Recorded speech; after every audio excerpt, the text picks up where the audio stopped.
ऐसे हिला देने वाले आईपीओस मार्केट में आ रहे हैं कि बंदा कंफ्यूज हो रहा है कि एग्जिस्टिंग लिस्टेड स्टॉक्स में पैसा लगाऊं कि in interesting new amazing business वाले आईपीओस में दिमाग लगाऊं।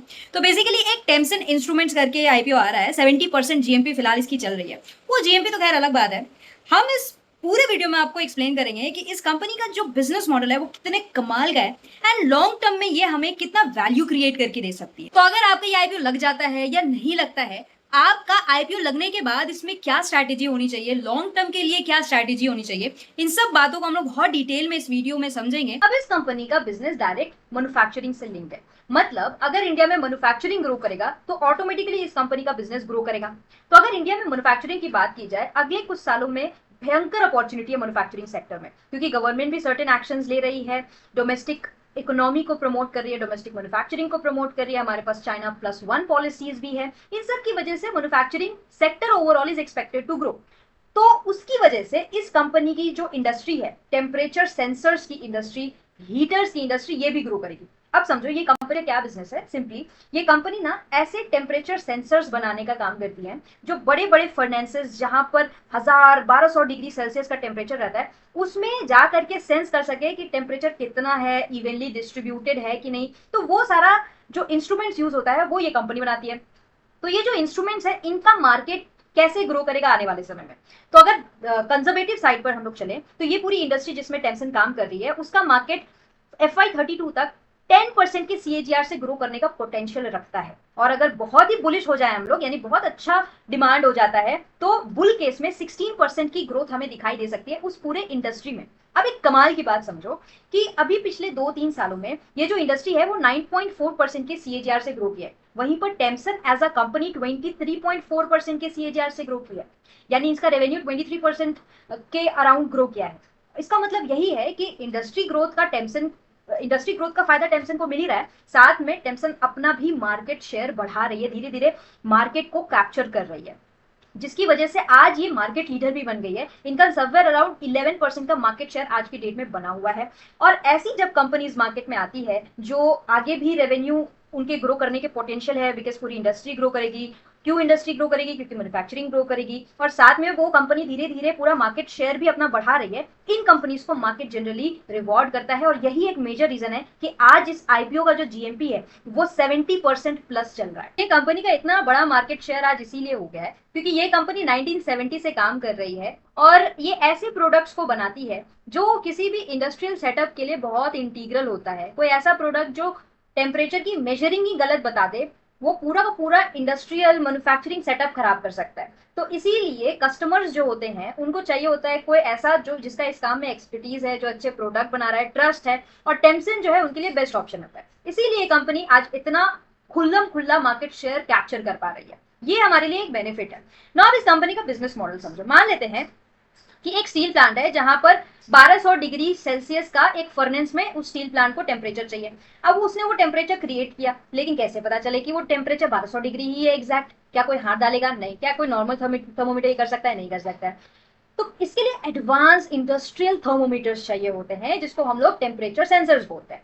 अब वो टेम्परेचर सेंसर्स क्या करते हैं? एक तो एक्चुअल कितना टेम्परेचर है ये मेजर करेंगे, करेक्टली यूनिफॉर्म वे में डिस्ट्रीब्यूटेड है कि नहीं ये मेजर करेंगे, मोल्टेन मेटल का क्या टेम्परेचर है ये मेजर करेंगे। तो वो सारा काम उन टेम्परेचर सेंसर्स का होता है और वही इंडस्ट्रियल टेम्परेचर मेजरमेंट सिस्टम ये कंपनी बनाती है, जिसके लिए इनका सबसे पहला टाइप ऑफ प्रोडक्ट है। ये टेम्परेचर मेजरिंग प्रोडक्ट्स बनाती है जो इस तरीके से आपको दिखेंगे, और भी वैरायटीज है। ये बेसिकली थर्मोकॉपल्स हैं और आरटीडीज होते हैं, basically resistance thermo temperature detectors.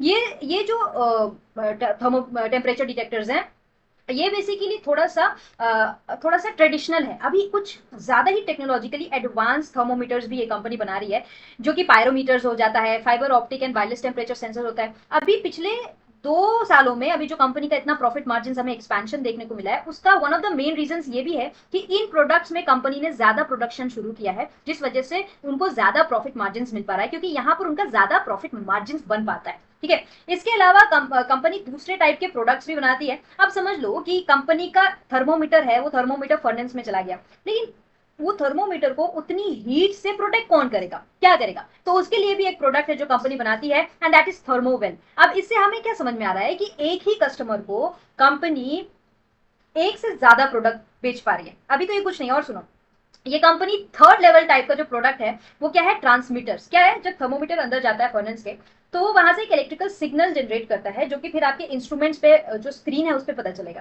तो ये जो सिग्नल जाएगा वो एक स्पेशलाइज्ड केबल से जाता है, थर्मोकॉपल केबल से, जो नॉर्मल केबल्स नहीं होती है, वो स्पेशलाइज्ड होती है और उसका बनाने का तरीका बहुत अलग होता है जो ये कंपनी बना पाती है उसको, क्योंकि इसका बिजनेस ही वही है। तो अब क्या है ना, ये एक और सेम सेटअप में ये एक और प्रोडक्ट को बेच पा रही है। नेक्स्ट क्या प्रोडक्ट बेच पाती है, अभी आई थिंक 2 साल पहले इन्होंने एक कंपनी एक्वायर की थी। वो कंपनी पर्टिकुलरली हीटर्स बनाती है कि आपका फर्नेस है और उस फर्नेस को हीट करने करेगा कौन, ये भी प्रोडक्ट बनाती है। तो आप समझो पहले ये टेम्परेचर को सेंस करने के लिए थर्मोमीटर्स बना रही है, टेम्परेचर सेंसर्स को कवर करने के लिए आपका इंस्ट्रूमेंट्स बना रही है। अब ये टेम्परेचर सेंसर से जो इलेक्ट्रिक आपका सिग्नल्स निकलेगा और वो स्क्रीन पे जाएगा, तो वो केबल्स ये बनाती है। अब क्या है ना, ये हीट को ओवरऑल क्रिएट करने के लिए भी जो हीटर्स चाहिए वो भी ये कंपनी बना रही है, ठीक है। और इससे भी इसका थोड़ा बहुत मार्जिन इंप्रूव होता हुआ दिखाई दिया है। एंड लास्ट जो बहुत अंडररेटेड है लेकिन बहुत इंपॉर्टेंट है, अब मान लो थर्मोमीटर है और वो थर्मोमीटर जा करके टेम्परेचर चेक किया और बताया कि भाई देखो इतना टेम्परेचर है, लेकिन हमें कैसे पता चले कि ये थर्मोमीटर सही बता रहा है कि गलत। उसके लिए उसको कंफर्म करने के लिए एक प्रोसेस होता है, वो होता है कैलिब्रेशन। और उसके लिए भी जो सर्टेन टूल्स एंड टेक्नोलॉजीज चाहिए होता है वो भी ये कंपनी बनाती है। तो जैसे कि हम लोग बात कर रहे थे कि एक पूरे के पूरे फर्नेस में टेम्परेचर से रिलेटेड जो भी काम चल रहा है, उसमें जो भी इंस्ट्रूमेंट्स और प्रोडक्ट्स की रिक्वायरमेंट है, उन सब प्रोडक्ट्स को ये कंपनी बना रही है। कोई कोई कंपनी होती है कि सिर्फ केबल में स्पेशलाइज है, सिर्फ हीटर में स्पेशलाइज है, नहीं, ये कंपनी हर एक प्रोडक्ट को बना रही है। इसने पूरी वैल्यू चेन को पकड़ करके रखा है। यानी एक बार अगर कस्टमर इनके पास आ जाए तो उनको सारी वो चीजें मिल जाए जिसकी उनको जरूरत है, उनको किसी और के पास जाने की जरूरत नहीं पड़े। और ये बहुत कम कंपनीज आज के डेट में ये इस सेगमेंट में कर पा रही है, इसीलिए टेम्सन को एक बहुत बड़ा एडवांटेज मिल रहा है और इसीलिए टेम्सन अगेन मार्केट शेयर कैप्चर कर पा रही है। इस कंपनी के पास क्या मोट क्या है, मोट यही है सबसे बड़ा कि ये company again as I said 1970 से मार्केट में है, एक्सपर्टीज है, एक्सपीरियंस है, बनाने का तरीका पता है, हैक पता है, और सिर्फ एक प्रोडक्ट नहीं, सालों के एक्सपीरियंस और इस सेगमेंट में काम करने की वजह से ये उस टेम्परेचर वाले सेगमेंट के हर एक प्रोडक्ट को आज के डेट में बना पा रही है, जो बहुत कम ही कंपनीज बना पा रही हैं आज की डेट में, ठीक है। ये इंपॉर्टेंट सी चीज ये है कि कस्टमर्स टेम्सन पे ट्रस्ट कर रहे हैं। क्यों कर रहे हैं, क्योंकि ये सालों से है इस सेगमेंट पे। और मोट क्या है इस कंपनी के पास, मोट मतलब क्या होता है कि ऐसा कुछ जो कंपनी के पास एक ऐसा एडवांटेज हो जिसकी वजह से जो कॉम्पिटिटर्स हैं, जो दूसरी कंपनीज हैं, वो इस कंपनी का मार्केट शेयर ना खा पाए, रादर ये कंपनी उन कॉम्पिटिटर का मार्केट शेयर खा पाए। और वो मोड क्या है मैंने पहले बताया, फिर से एम्फेसाइज कर देते क्योंकि ये बहुत इंटीग्रल पॉइंट है और इसी रीजन की वजह से कंपनी ग्रो कर पा रही है और इसका इतना बुलिश सेंटीमेंट है मार्केट में।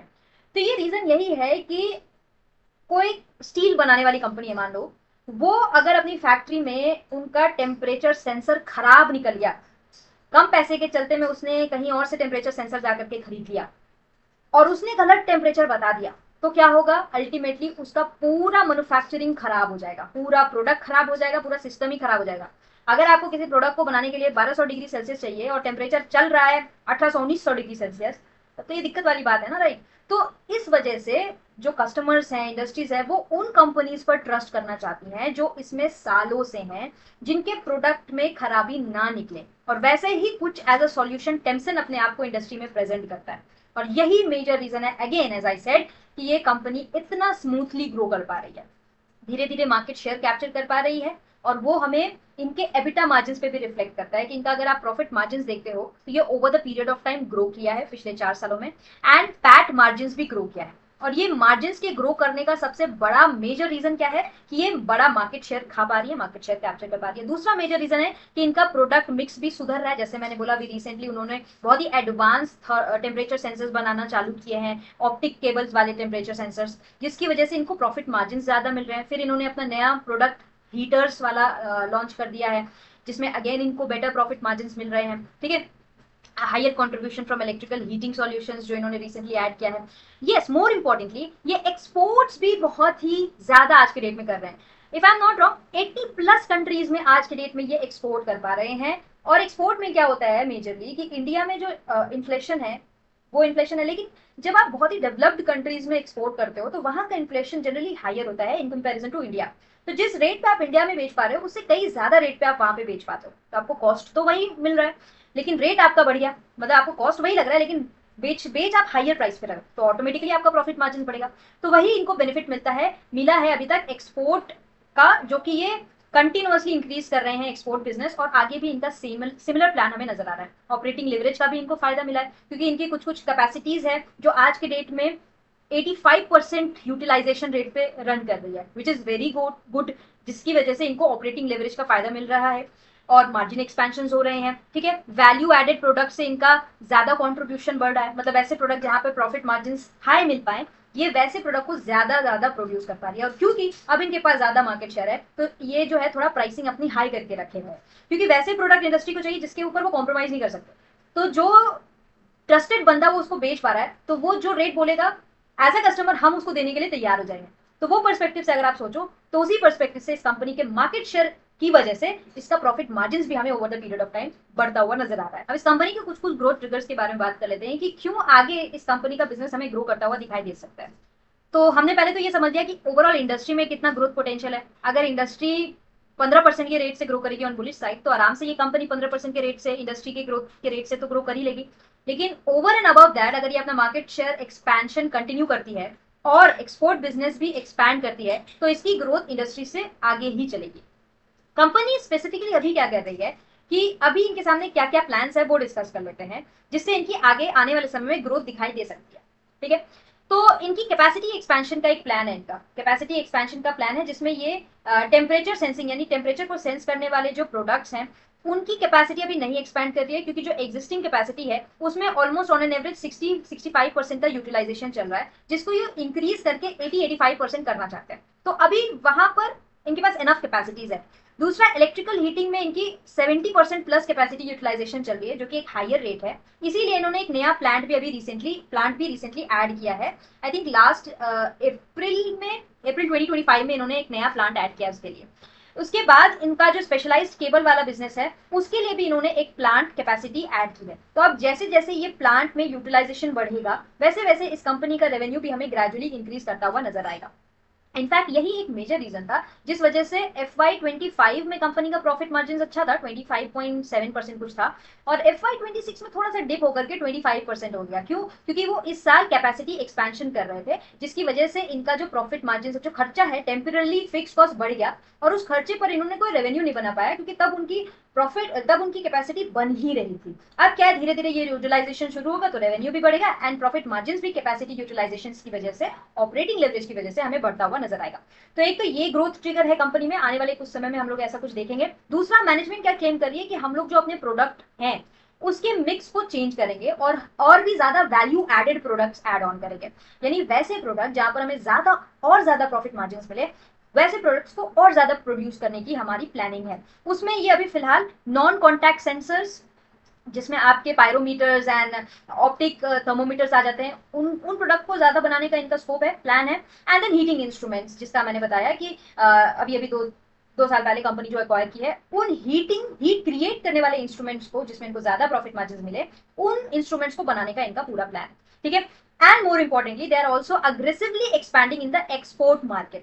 तो एक्सपोर्ट में जाएंगे तो इनका ऑटोमेटिकली रेवेन्यू भी बढ़ेगा और प्रॉफिट मार्जिन भी बढ़ेगा। तो ये कुछ नियर टर्म्स के प्लान्स हैं जिसकी बेसिस पे हमें कंपनी के रेवेन्यू एंड प्रॉफिट्स ग्रो करते हुए नजर आ सकते हैं। आईपीओ की वैल्यूएशंस की बात कर लेते हैं।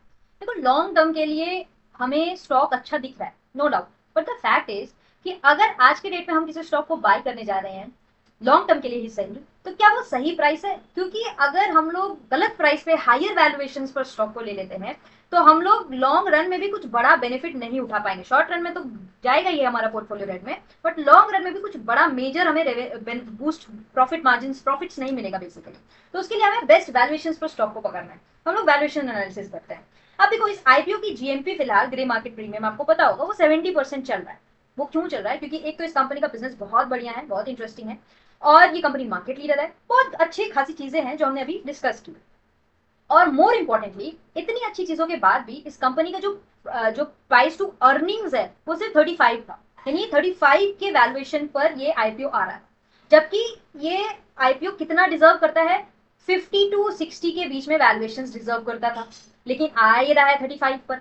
तो ऑब्वियस सी बात है इसके पास 50 to 60 की पीई तक जाने का दम है, और वही दम हमें ग्रे मार्केट प्रीमियम में दिखाई दे रहा है। ठीक है, अब आप समझो कि इस कंपनी की रिसेंटली जो ग्रोथ आई है FY25 में वो 19% रेवेन्यू ग्रोथ है और पैड ग्रोथ 14% है।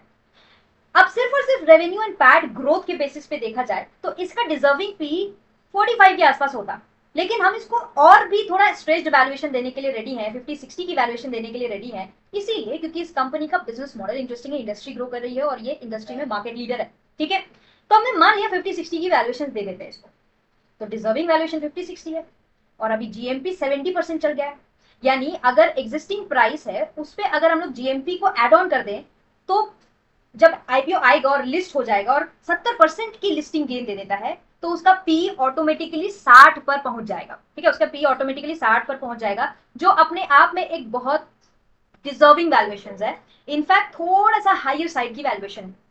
यानी अगर इसकी लिस्टिंग ही 70% पर होती है तो इसकी वैल्यूएशन एक तरीके से कंप्लीट हो जाएगी, फुल वैल्यू, मतलब फेयरली वैल्यूड हो गया। अब उसके ऊपर स्टॉक के मैसिव मोमेंटम देने का स्कोप कम हो जाता है। अगर वैल्यूएशंस में अगर लिस्टिंग थोड़ी सी कम होती, मान लो 40% की होती, तब हम लोग उसका 60 पी तक जाने का स्कोप समझ सकते थे। अगर लिस्टिंग 45 की पी पर होती या 50 की पी पर होती तो हम लोग समझ सकते हैं कि चलो 60 की पी तक जाने का इसका अभी भी दम है, लेकिन ये हो ही रही है 60 की पी पर, दैट मीन्स ये अपने आप एक फेयर वैल्यूएशन पर लिस्ट हो जाएगा। तो आईपीओ के इंस्टेंट बाद फिर इस स्टॉक को खरीदने का कोई पॉइंट नहीं रहेगा। फिर हमारी स्ट्रैटेजी क्या होगी लॉन्ग टर्म के लिए, हम लोग सिंपली जाएंगे और वेट करेंगे कि इस कंपनी का Q1 FY27 का रिजल्ट आ जाए।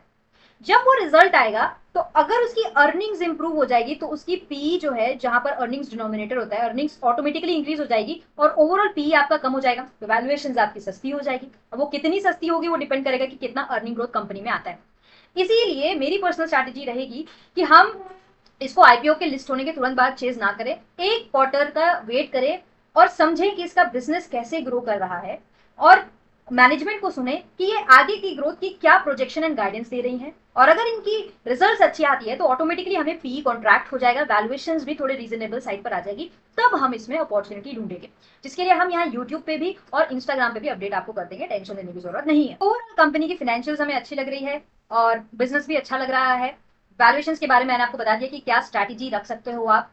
अब प्रमोटर्स की बात कर ले क्विकली, तो इनके जो प्रमोटर्स हैं, जो कंपनी के इंटीग्रल प्लेयर्स होते हैं बेसिकली, वीरेंद्र प्रकाश राठी, ये कोई आरे गहरे नहीं है कि भाई हाँ टेक्सटाइल की इंडस्ट्री चला रहे, टेक्सटाइल की कंपनी चला रहे थे, अब अपॉर्चुनिटी देखिए हीटिंग में तो अब हीटिंग प्रोडक्ट्स या टेम्परेचर सेंसिंग प्रोडक्ट्स बना देते हैं, ऐसे नहीं है। ये इस फील्ड में सालों से हैं क्योंकि इन्होंने इलेक्ट्रिकल इंजीनियरिंग की है भोपाल यूनिवर्सिटी से और इनका 35 ईयर्स का एक्सपीरियंस है इस पूरे के पूरे इंडस्ट्री में, इस पूरे के पूरी कंपनी में। ठीक है, विनय राठी मैनेजिंग डायरेक्टर है, इंजीनियरिंग डिग्री इनके पास भी है, एंड प्रताप सिंह जो है ये भी इंजीनियरिंग इलेक्ट्रिसिटी इंजीनियरिंग में इनकी भी डिग्री है। ठीक है, promoters are specialists of the sector with a great qualification, so as we can see promoters जो हैं वो स्पेशलिस्ट हैं और इनके पास क्वालिफिकेशंस अच्छी है, तो हम लोग इस कंपनी पर ट्रस्ट कर सकते हैं कि इनका बिजनेस मॉडल ठीक है, जो कि अभी तक प्रूव भी किया है कंपनी ने, क्योंकि अभी तक इन्होंने अच्छी रेवेन्यू और प्रॉफिट्स ग्रोथ दिखाई है, प्रॉफिट मार्जिन ग्रो किया है, इंडस्ट्री के रेट से ज्यादा ग्रो करके दिखाया है।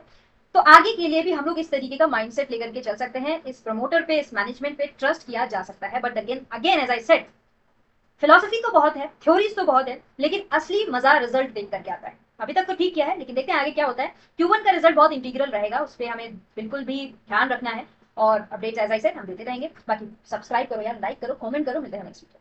तो इस वीडियो में हमने इस कंपनी की पूरी बिजनेस मॉडल एनालिसिस की और जाना कि किस तरीके से लॉन्ग रन में ये एक बहुत इंटीग्रल प्लेयर रहेगा इंडिया की मैन्युफैक्चरिंग बूस्ट में। मैन्युफैक्चरिंग बूस्ट करेगी, इस कंपनी का बिजनेस भी ग्रो करेगा, बट दैट डजंट मीन कि हम लोग किसी भी पागल इंसेन वैल्यूएशन पर इस स्टॉक को ले लें, क्योंकि फिर वो हमारे लिए वैल्यू क्रिएट नहीं कर पाएगा। तो हमारी क्या आगे स्ट्रैटेजी रहेगी इतने इंसेन वैल्यूएशन के बाद, उसके लिए हमें क्वार्टरली रिजल्ट्स देखना ही है। तो कंक्लूजन यही है, it is good for long run, but valuation 70% की लिस्टिंग गेन के बाद थोड़ी सी एक्सपेंसिव हो जाएगी, तो इसलिए हम लोग क्वार्टरली रिजल्ट्स का वेट करेंगे और उसकी वर्डिक्ट एंड एनालिसिस हम इसी चैनल पर शेयर करते रहेंगे। इसीलिए सब्सक्राइब करना, मिलते हैं नेक्स्ट वीडियो में।